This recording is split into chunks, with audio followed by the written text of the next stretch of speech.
j'espère qu'on va tous bien par la grâce de Dieu. J'espère que cette vidéo nous trouve tous en bonne santé. Alors aujourd'hui, nous nous retrouvons pour la rubrique La Minute Oracle.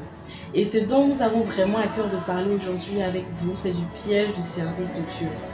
Et c'est vrai que ce message va s'adresser à tout le monde en tant que serviteur de Dieu. Et quand je parle de serviteur de Dieu, c'est pas seulement les pasteurs, les prophètes et tout, mais c'est tous ceux qui servent dans des ministères, qui servent dans des départements, dans leurs différentes églises.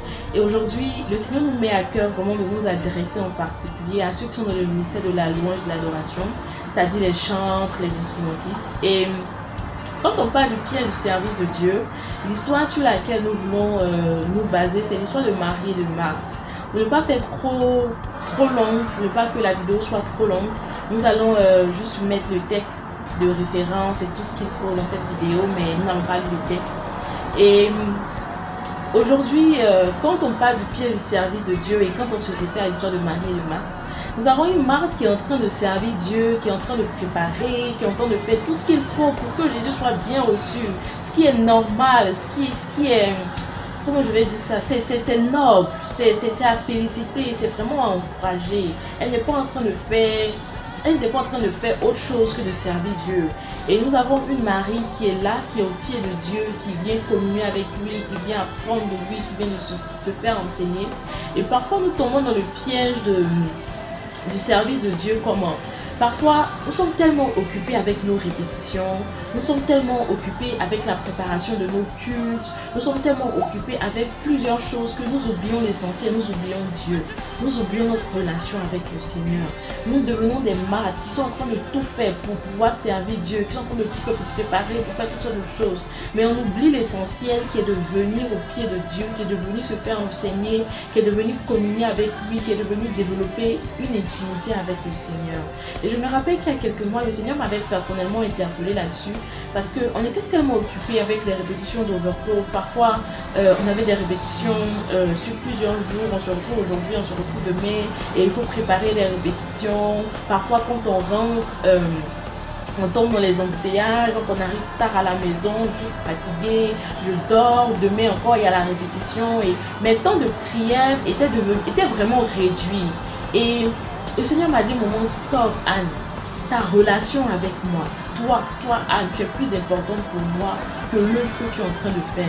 C'est vrai, tu m'obéis, c'est vrai, tu veux me servir, c'est vrai, tu veux me glorifier, mais ta relation avec moi est plus importante que tout ça. Amen. Et parfois on se retrouve dans ce piège du service de Dieu. On est tellement occupé à servir Dieu, à faire des choses qui ne sont pas mauvaises, des choses pour lesquelles même parfois le Seigneur nous a appelés, le Seigneur nous a dit oui, je veux que tu fasses ça, va faire. Mais on se retrouve dans le piège du service de Dieu. Et il faut vraiment que nous soyons prudents.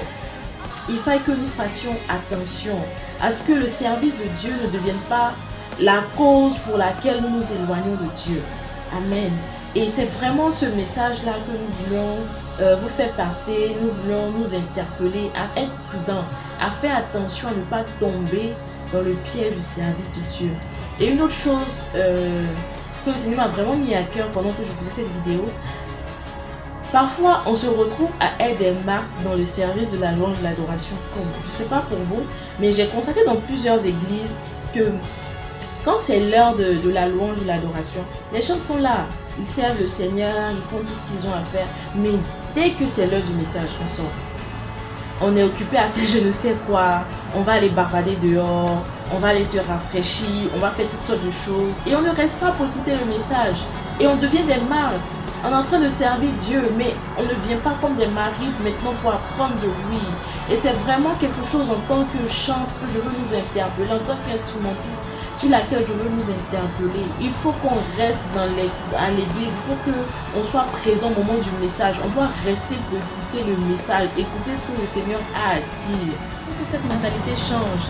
Et le changement va commencer par toi, va commencer par moi, dans nos équipes de louange. Il faut qu'on adopte une attitude différente. Et parce qu'on aura adopté une attitude différente, les autres vont commencer à copier sur nous. Et on aura des ministères de louange qui sont authentiques, qui sont excellents. Parce que ça fait partie de la qualité du service qu'on offre à Dieu. Parce que ça prouve qu'on prend Dieu au sérieux.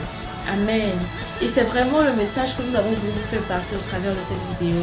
Il faut que nous fassions attention à ne pas tomber dans le piège du service de Dieu. Il faut que nous restions dans nos églises au moment où c'est l'heure du message. On doit aussi apprendre de Dieu. Le message du pasteur nous concerne. Et il faut que nous soyons des acteurs de changement dans nos églises. Il faut que nous soyons des acteurs de changement dans les ministères de louange et d'adoration auxquels nous appartenons. Amen. Alors que le Seigneur nous bénisse. Merci d'avoir suivi cette vidéo. J'espère que vraiment ça va nous interpeller. J'espère que ça va éveiller nos consciences. Et quand je dis nous, on s'inclut dedans en tant que membre de l'Europe, en tant que chanteur, en tant qu'instrumentiste, on s'inclut nous aussi dedans. Vraiment que le Seigneur nous aide, que le Seigneur nous soutienne, que le Seigneur soit avec nous. Soyez bénis et restez connectés pour la suite, pour ne rien manquer. N'hésitez pas à vous abonner. Que le Seigneur vous bénisse.